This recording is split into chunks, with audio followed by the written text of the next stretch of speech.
आज हम बात करेंगे चैप्टर 7 के बारे में, जो कि आपकी क्लास 6 की एसएसटी की नई बुक पर आधारित है।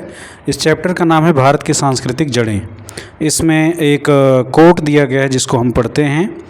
वह जिसे चुराया नहीं जा सकता, जिसे कोई शासक छीन नहीं सकता, जो बोझ नहीं है क्योंकि इसका अपना कोई भार नहीं है, जिसका उपयोग करने से हर दिन इसमें वृद्धि होती है, यह सबसे बड़ी संपत्ति है, सच्चे ज्ञान की संपत्ति।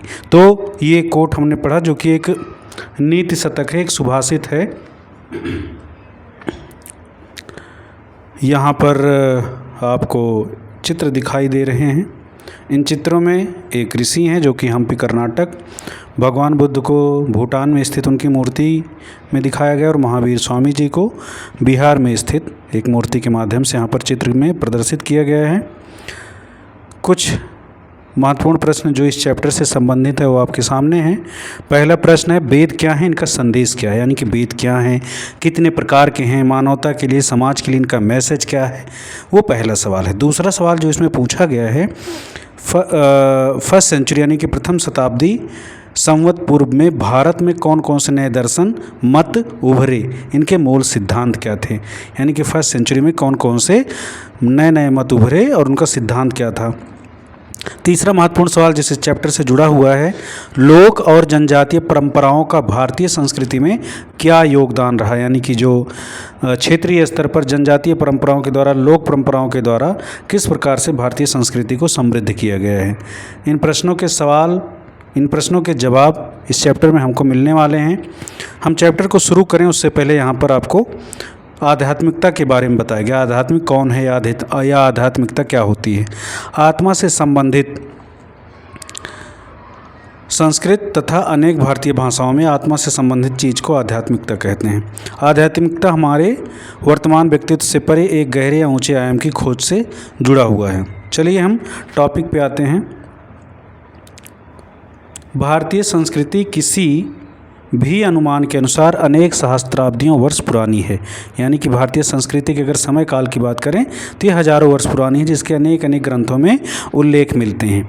किसी प्राचीन वृक्ष के समान इसमें अनेक जड़ें और अनेक शाखाएं, यानी कि इसमें भी कई सारी समय के साथ ब्रांचेज बन गई हैं, कई सारे इसमें अलग अलग पार्ट्स बन गए हैं। जड़ें एक सामान्य तने को पोषण देती हैं। जिस प्रकार एक पेड़ की जड़ें उस तने को पोषण देती है, इस तने से अनेक शाखाएं निकलती हैं और उस तने से अनेक शाखाएं निकलती हैं जो भारतीय संस्कृति के विभिन्न पहलुओं को दर्शाती हैं, हालांकि एक सामान्य तने से जुड़ी हुई होती हैं। यानी कि यहाँ पे एक पेड़ का उदाहरण देकर के समझाया गया कि भारतीय संस्कृति क्या है। जिस प्रकार से जड़ जो होती है पूरी सभ्यता संस्कृति को थामे रहती है, और जो जड़ होती है उस सभ्यता जड़ जो होती है उस पेड़ को ऊर्जा देती है, उसको पानी देती है, उसको पोषक तत्व देती है। उसी प्रकार से एक जो मूल संस्कृति होती है उस व्यवस्था को ऊर्जा देती है, और उसका जो तना होता है वो उसकी सभी शाखाओं का सूत्रधार होता है, उसकी सभी ब्रांचेज का, जैसे भारतीय संस्कृति के अलग अलग शाखाएं हैं उनके लिए वो सूत्रधार होता है।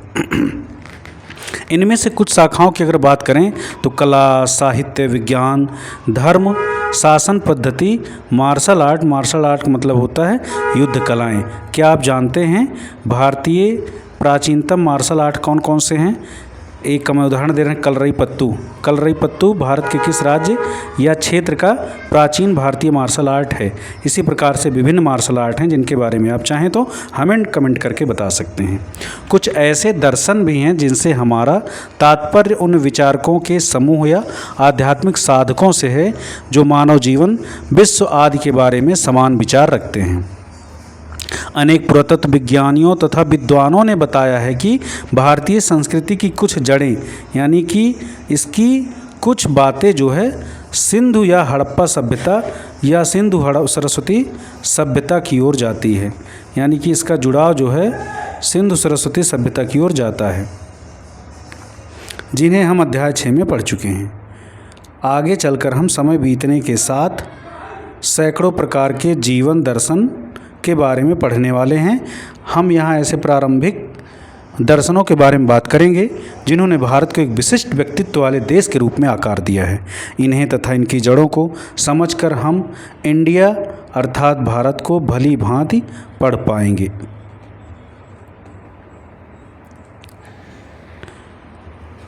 वेद और वैदिक संस्कृति। वेद होते क्या हैं? वेद शब्द विद से आया है जिसका अर्थ है ज्ञान। उदाहरण के लिए विद्या। हमने पिछले अध्याय में ऋग्वेद का उल्लेख किया है, यानी कि पिछले अध्याय में आपने ऋग्वेद के बारे में पढ़ा है। वास्तव में वेद 4 प्रकार के हैं, ऋग्वेद, यजुर्वेद, सामवेद और अथर्ववेद। और इन चारों वेदों का विषय क्षेत्र भी अलग अलग है। जैसे कि अगर हम यहाँ पर ऋग्वेद है, यजुर्वेद है, सामवेद है, अथर्ववेद है, तो ये चारों के चारों एक विशेष क्षेत्र से संबंधित विषय हैं। ये भारत के सबसे प्राचीन ग्रंथ हैं, वस्तुतः विश्व के सबसे प्राचीन ग्रंथों में से एक है। यानी कि वेदों को भारत के साथ साथ विश्व के प्राचीन ग्रंथों का हिस्सा माना जाता है। वेदों में हजारों ऋचाएँ, कविताओं और गीतों के रूप में प्रार्थनाओं को ऋचाएँ कहते हैं, शामिल हैं। ये लिखित रूप में नहीं है, अपितु उनका मौखिक पाठ किया जाता था। ये ऋचाएँ यानी कि ये कहीं पर लिखित रूप में नहीं थी। इनको एक पीढ़ी से दूसरी पीढ़ी में, एक गुरु से अपने शिष्य को, फिर उससे अगले पीढ़ी में, यानी कि गुरु शिष्य परंपरा के अनुसार इसका एक पीढ़ी से दूसरी पीढ़ी में स्थानांतरण होता रहा। इनका मौखिक पाठ होता रहा और ये ऋचाएँ सप्त सिंधु क्षेत्र में रची गई, जिनके बारे में हमने पिछले चैप्टर में पढ़ा हुआ। सप्त सिंधु क्षेत्र कौन सा है? यानी कि 7 नदियों का जो क्षेत्र था, यानी कि रावी, व्यास, है ना, ये सारी नदियाँ जहाँ पे हैं उसको सप्त सिंधु क्षेत्र कहते हैं। यह कहना कठिन है कि इन चारों ग्रंथों में से प्राचीनतम ग्रंथ ऋग्वेद की रचना कब हुई। यानी कि सबसे प्राचीन ग्रंथ कौन सा है? ऋग्वेद है। इसकी रचना कब हुई, इसका कोई लिखित साक्ष्य उपलब्ध नहीं है। विशेषज्ञों ने इनकी रचना 5वीं से दूसरी सहस्त्राब्दी सामान्य संवत पूर्व के बीच में किए जाने का प्रस्ताव किया। यानी कि जो इस विषय के जानकार हैं उन्होंने यह माना है कि ऋग्वेद की रचना जो है 5वीं से दूसरी सहस्त्राब्दी के मध्य में हो सकता है। इस प्रकार यह ग्रंथ 100 से 200 पीढ़ियों तक गहन प्रशिक्षण के माध्यम से स्मृतिबद्ध किए गए एवं मौखिक रूप से बिना किसी विशेष परिवर्तन के आगे संप्रेषित की गई। यानी कि इस ग्रंथ की खासियत क्या है? इसको जो आज हमारे सामने दिखाई देता है, यह लगभग 100 पीढ़ियों की यात्रा करके हमारे बीच में आया है, 100 से 200 पीढ़ियों का, और जो कि बिना विशेष त्रुटि के मौखिक रूप से ही स्मृतिबद्ध किया गया था और एक पीढ़ी से दूसरी पीढ़ी में इसको ट्रांसफ़र किया गया। हजारों वर्षों से किए गए वैदिक पाठशैली से एक सुव्यवस्थित संप्रेषण को 2008 में यूनेस्को ने मानवीयता के मौखिक और अमूर्त विरासत की अनुपम कोट के रूप में मान्यता दी थी। यानी कि वेदों को मानवीयता के मौखिक और अमूर्त विरासत की अनुपम कोट में दर्जा दिया था। यूनेस्को एक अंतर्राष्ट्रीय संगठन है जिसका पूरा नाम संयुक्त राष्ट्र शैक्षिक, वैज्ञानिक और सांस्कृतिक संगठन है। यह संगठन शिक्षा, विज्ञान और संस्कृति के माध्यम से लोगों और राष्ट्रों के बीच संवाद को बढ़ावा देता है।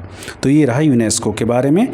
अब अगर आपको जानकारी हो तो हमें कमेंट करके ज़रूर बताइए कि यूनेस्को का हेडक्वार्टर कहाँ स्थित है।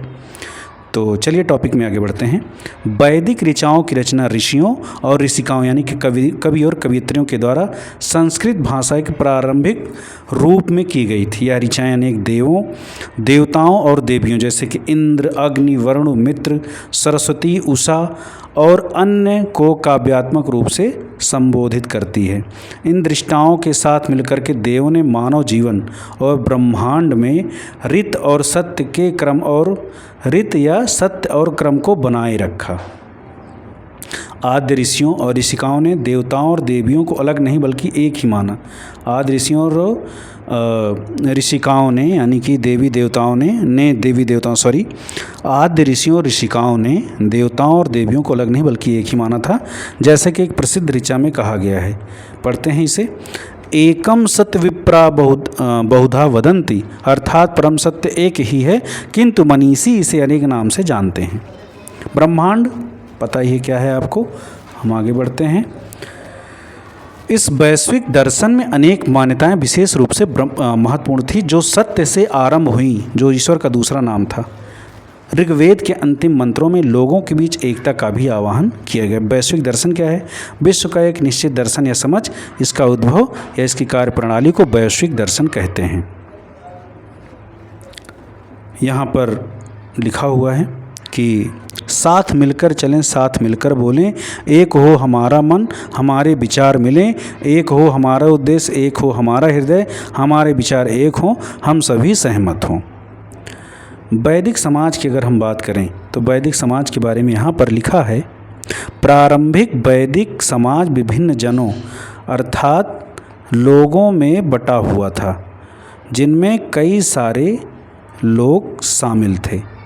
ऋग्वेद में ही ऐसे 30 से अधिक जनों की सूची दी गई, जैसे कि भरत, पुरु, कुरु, यदु, तरवसु आदि। अनेक जन उपमहाद्वीप के उत्तर पश्चिमी भाग के एक विशेष क्षेत्र के साथ जुड़ा था, यानी कि कई सारे जन थे जो इस उपमहाद्वीप के उत्तर पश्चिमी भाग के एक विशेष क्षेत्र से जुड़ाव रखते थे। बुद्ध और महावीर के जन्म के बारे में कुछ जानकारी देता हुए समय रेख आपको यहाँ पे दिखाई दिया है। हम टॉपिक में आगे बढ़ते हैं और इसके बारे में, जैसे कि अभी ऊपर आपने पढ़ा, इसके बारे में बहुत अधिक ज्ञात नहीं है। ये जन अपने समाज का शासन कैसे चलाते थे? वेदों में राजा या शासक, सभा और समिति जैसे कुछ शब्दों के माध्यम से कुछ ही संकेत मिलते हैं। सभा और समिति दोनों शब्द सामूहिकता को इंगित करते थे। सभा और समिति दोनों शब्द सामूहिकता को इंगित करते थे। सभा और समिति शब्दों को ही भारत के प्राचीन समय में लोकतंत्र की शुरुआत माना जाता है। वैदिक ग्रंथों में अनेक व्यवसायों का उल्लेख है, जैसे किसान, बुनकर, कुम्हार, शिल्पकार, बढ़ई, आरोग्यकर्ता यानी कि वैद्य डॉक्टर जिसे आप समझते हैं, साथ साथ में नर्तक, नर्तकी, नाई, पुजारी भी इसमें शामिल हैं। आरोग्यकर्ता यानी कि जो किसी बीमारी, किसी समस्या से राहत दे, उसे आरोग्यकर्ता कहते हैं। इस बॉक्स में कुछ काम की चीज़ दी गई है, उस पर हम डिस्कस करते हैं। क्या आप जानते हैं कि उस समाज को क्या कहते हैं जहां लोग अपने नेता का चयन करते हैं? यानी कि उस समाज को क्या कहते हैं जहां पे लोग अपने नेता का चयन करते हैं? आपके विचार से लोगों की ऐसी स्थिति से कैसे लाभ होता है? यदि वे अपने द्वारा नहीं चुने गए नेता के अधीन रहते हैं तो क्या होता है? जैसे शासन और लोकतंत्र विषय में के बारे में आपने पहले पढ़ा है, उससे ही आप यहाँ पे कुछ जानकारी आपको जरूर होगी।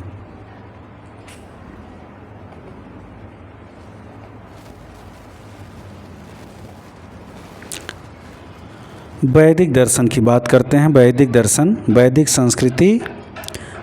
संस्कृति में अनेक अनुष्ठान विकसित हुए जो विभिन्न देवी देवताओं के प्रति व्यक्तिगत अथवा सामूहिक हितों तथा मंगल के प्रति समर्पित या निर्देशित थे। दैनिक अनुष्ठान सामान्य रूप से प्रार्थनाओं या अग्नि से संबंधित देव को आहुति और प्रार्थना के रूप में होते थे, किंतु ये अनुष्ठान समय के साथ और अधिक जटिल होते चले गए।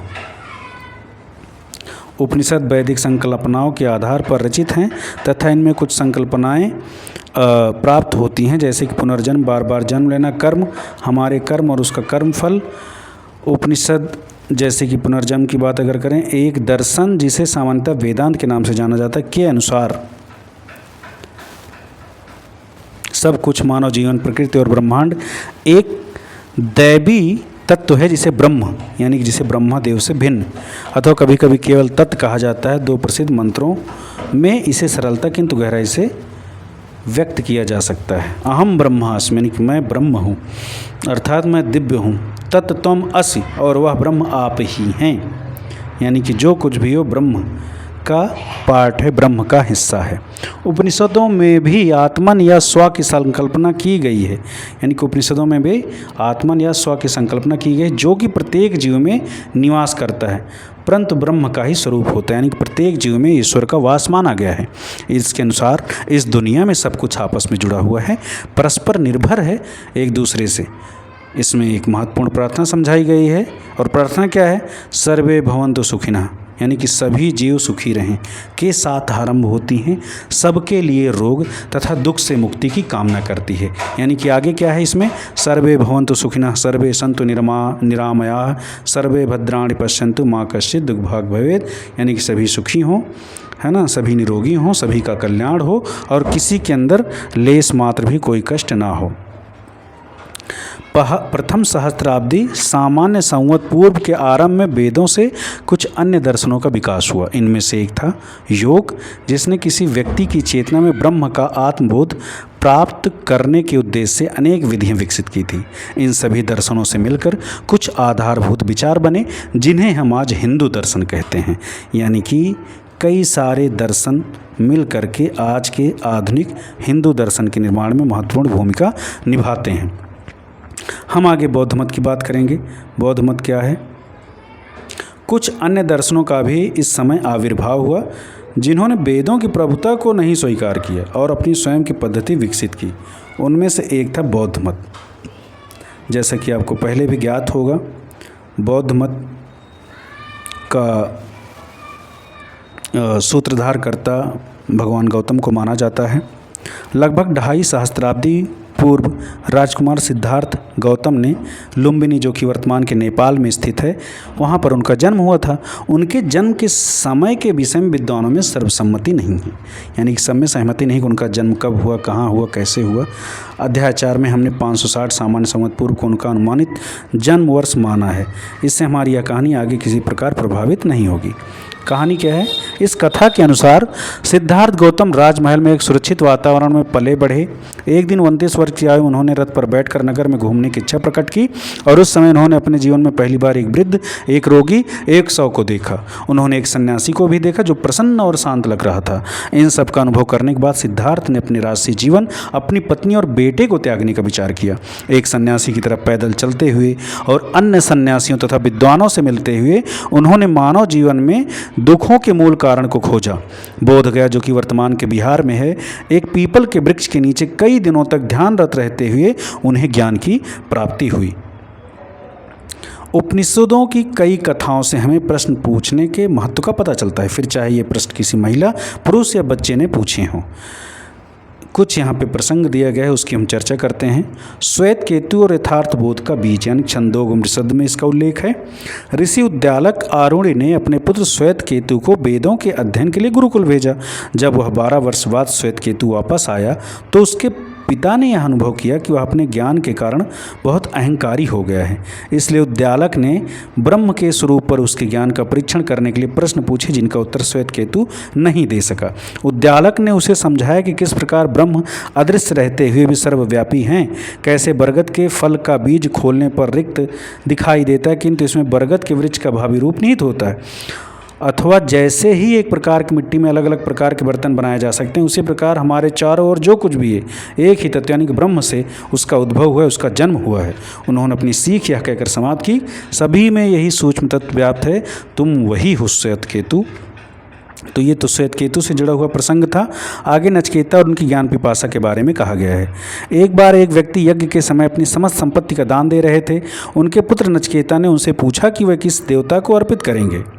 नचिकेता द्वारा बार बार यही प्रश्न पूछने पर उनके पिता क्रोधित हो गए और उन्होंने कहा, जा, मैं तुझे मृत्यु के देवता को अर्पित करता हूँ, अर्थात यम भगवान को अर्पित करता हूँ। इसके बाद नचिकेता यम लोक की ओर निकल पड़े। लंबी प्रतीक्षा के बाद वे अतिशक्तिमान देव से मिले। उनके मन में एक प्रश्न था, शरीर की मृत्यु के बाद क्या होता है। यम ने पहले तो बालक के प्रश्न का उत्तर टालने का प्रयास किया, किंतु नचिकेता के निरंतर आग्रह करते रहने पर यमदेव ने प्रसन्न होकर उन्हें आत्मा के बारे में समझाया, जो सभी जीवों में निहित है। इसका ना तो जन्म है, ना ही मृत्यु होती है, यह अमर है। इस गहन ज्ञान की प्राप्ति के बाद नचिकेता अपने पिता के पास वापस आए, जिन्होंने उल्लासपूर्वक उनका स्वागत किया। गार्गी और याज्ञवल्क्य के शास्त्रार्थ की भी यहाँ पे बात की गई है, जो कि बृहदारण्यक उपनिषद से लिया गया है। कहानी क्या है? एक बार विद्वान राजा जनक ने एक दार्शनिक शास्त्रार्थ के विजेता को पुरस्कार देने की घोषणा की।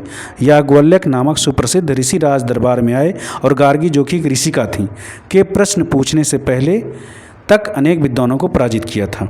इसके बाद गार्गी ने विश्व के स्वरूप पर याज्ञवल्क्य से अनेक प्रश्न पूछे और अंत में ब्रह्म के स्वरूप पर भी प्रश्न पूछे। तब याज्ञवल्क्य ने उन्हें आगे प्रश्न पूछने से मना किया। हालांकि कुछ समय बाद गार्गी ने पुनः प्रश्न पूछा। तब याज्ञवल्क्य ने समझाया कि कैसे ब्रह्म की ही संसार, ऋतुओं, नदियों तथा अन्य सभी चीज़ों का निर्माण करता है। उन्होंने अनुभव किया कि अविद्या और मोह मानवीय कष्ट के स्रोत हैं।